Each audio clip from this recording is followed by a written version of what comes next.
ہمارے دیکھنے اور سننے والوں کو السلام علیکم ورحمۃ اللہ وبرکاتہ۔ Friends, welcome to my YouTube channel. مجھے امید ہے کہ آپ سب خیر و عافیت سے ہوں گے۔ اللہ پاک سے دعا ہے کہ اللہ پاک آپ سب کو ہمیشہ خوش و خرم رکھے۔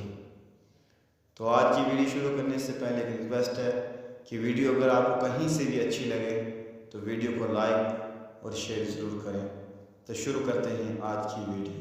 سوال نمبر 103، رسول اللہ صلی اللہ علیہ وسلم نے گھر سے نکلتے ہی کیا کیا؟ جواب، گھر سے باہر نکلتے ہی رسول اللہ صلی اللہ علیہ وسلم نے ایک مٹھی مٹی اٹھائی اور حملہ آوروں کی طرف پھینک دی، جس سے وہ رسول اللہ صلی اللہ علیہ وسلم کو دیکھ نہ سکے۔ سوال نمبر 104، رسول اللہ صلی اللہ علیہ وسلم جب گھر سے نکلے تو قرآن کی کون سی آیت تلاوت فرما رہے تھے؟ جواب، ہم نے ان کے آگے رکاوٹ کھڑی کر دی اور ان کے پیچھے رکاوٹ کھڑی کر دی، پس ہم نے انہیں ڈھانپ لیا اور وہ دیکھ نہیں رہے۔ سورہ یاسین آیت نمبر 9۔ آیت نمبر 9 کا یہ ترجمہ ہے، وَجَعَلْنَا مِن بَيْنِ أَيْدِيهِمْ سَدًّا وَمِنْ خَلْفِهِمْ سَدًّا فَأَغْشَيْنَاهُمْ فَهُمْ لَا يُبْصِرُونَ۔ سوال نمبر 105، پروگرام کے مطابق رسول اللہ صلی اللہ علیہ وسلم اور ابو بکر رضی اللہ عنہ کس وقت نکلے اور کہاں پناہ لی؟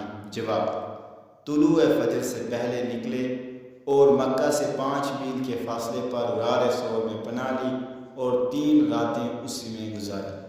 سوال نمبر 106، اسما بنت ابو بکر رضی اللہ عنہما کو ذات النطقین کا لقب دیا اور یہ لقب دینے کی وجہ کیا تھی؟ جواب، اسما بنت ابو بکر رضی اللہ عنہما کو ذات النطقین کا لقب رسول اللہ صلی اللہ علیہ وسلم نے دیا تھا اور اس کی وجہ یہ تھی کہ انہوں نے اپنے کمر بند کے 2 ٹکڑے کیے، ایک ٹکڑے سے زادرہ کو باندھا اور دوسرے ٹکڑے کو اپنی کمر سے باندھا۔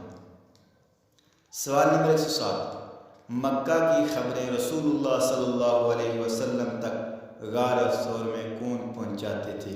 جواب، ابو بکر رضی اللہ عنہ کے صاحبزادے عبداللہ رضی اللہ عنہ پہنچاتے تھے۔